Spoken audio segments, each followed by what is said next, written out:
Dahil zoom out. Ito na yun eh. Say go! Hello? Kasi KP, papakita ko kayo mag-drawing ng ano. Ito, kita nyo to. Drawing ko to. Pakita ko sa'yo mag-drawing ng mga enhinyero. O, nakikita nyo ba yan? Ako din nag-drawing yan nung ano. Nung na-board ako. Drawing. Sketch ko pa lang yan. First step dyan, yung ano, lips muna. Dahil yung pinaka magandang bahagi ng ano eh. Mukha. Drawing muna yung ano, parang hotdog. Kung ika nga. Kung ganun. Para sa lips. Yeah, parang hotdog sandwich. Ayan, yung buns ng hotdog. Tapos lagyan nyo ng gate. Yan. Yung ganun-ganun. O. Wait lang. O yan, may lips na kayo. Ito nyo yung brace. Nalala nyo ba yung ano, nung elementary kayo? Nung drawing ko ng mga palay-palay.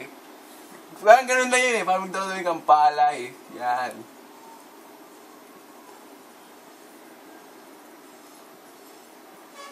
O see, kompleto na agad. Wala pang 1 minute. Grabe naman.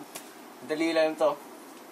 Para sa ilong, kailangan nyo no, parallel lines. Kung ganun.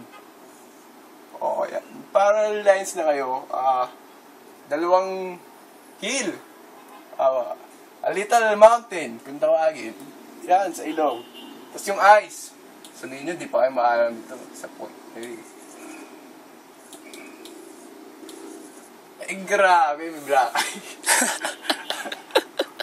Eyebrows. Dali lang yun, parang check lang eh. Tapos, siyempre babae, may bangs. Lagyan ko na ng bangs para may detalye eh. Ayan. Grabe to. Ito, drawing na nga, hindi nyo pa ayusin. Puka tayo na naman. Ayan, di ba? Tapos, maganda pa actually ito dun eh. Hassle naman kasi. Ears, pumangkulang. Pilik mata. 1, 2, 3. And there you have it. Wait, yung fingers. Ayan. A clue. Ayun. So, ganyan lang kadali mag-drawing yung mga engineer. Pag okay na ano, pirma ko lang ah.